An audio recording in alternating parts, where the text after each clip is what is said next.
The story of Henry Ford is not just a success story. It is the story of a mind that rebelled against reality and decided to redesign the world in its own way.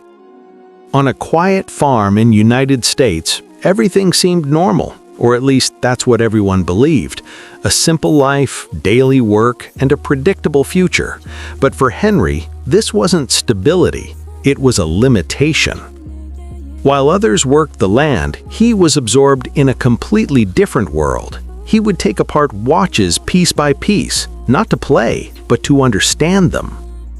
He would stand in front of a small machine and ask himself, if I understand how it works, can I make it work better?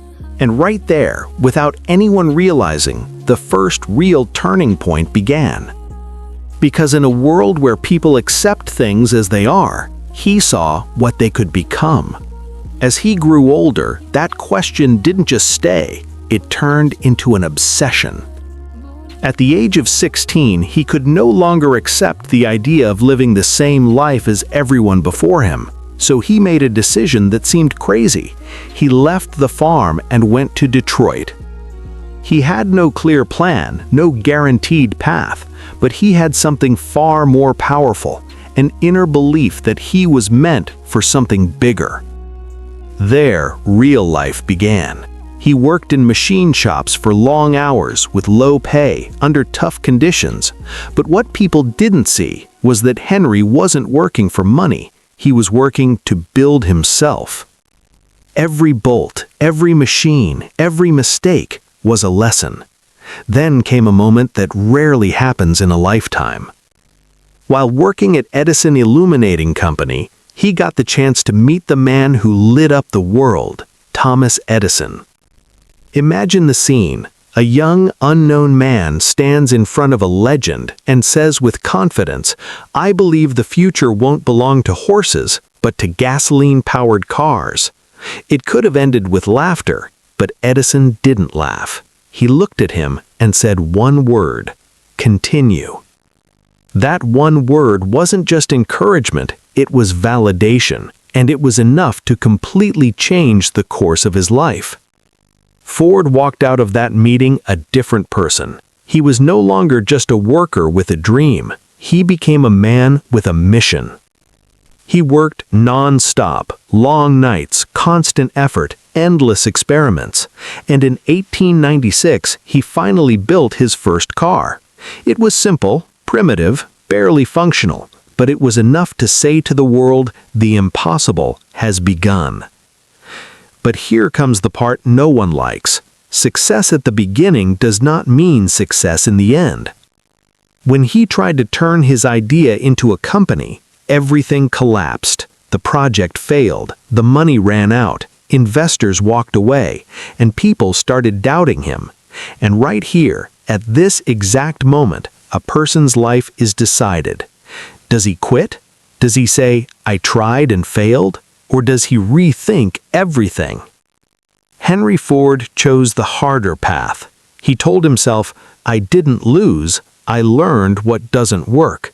And here, he transformed from a dreamer to a strategist. He started thinking in a completely different way.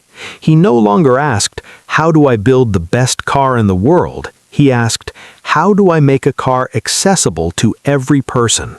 And that question was more powerful than any invention. In 1903, he founded Ford Motor Company, but real success didn't begin until he introduced the Model T. This car wasn't just a product, it was a revolution.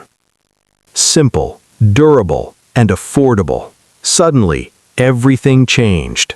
Cars were no longer a symbol of wealth, they became a tool for everyday life. Demand exploded beyond expectations.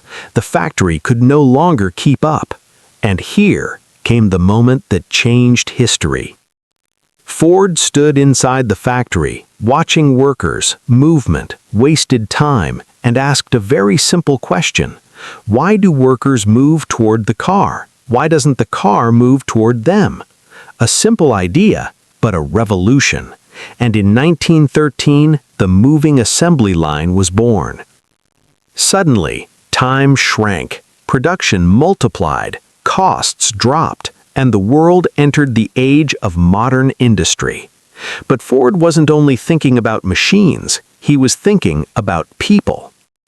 In 1914, he made a shocking decision. He raised workers' wages to $5 a day.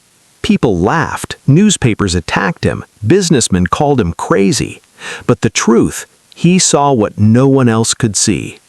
He said, if a worker lives with dignity, he will work with loyalty. And if he earns more, he will become a customer. And just like that, he didn't just build a factory, he built an entire economic system.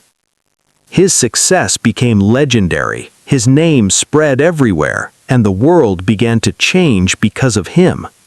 But no story is complete without a final test. As time passed, the market changed. New companies appeared, new ideas, faster technologies, and the world started moving quicker. But Ford didn't change at the same speed. His company began to lose part of its dominance. His influence started to decline. And here comes the lesson no one talks about. Success does not protect you from decline if you stop evolving.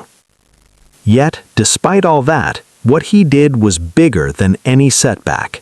When he died in 1947, he wasn't just a successful businessman. He was the man who changed how the world works. Because he wasn't different in money or luck, in one thing only, the way he thought. He didn't see obstacles, he saw solutions. He didn't ask, is this possible? He asked, how can I make it possible? And in the end, the world didn't change just because he was a genius. It changed because he dared to ask the question everyone is afraid of. Why not?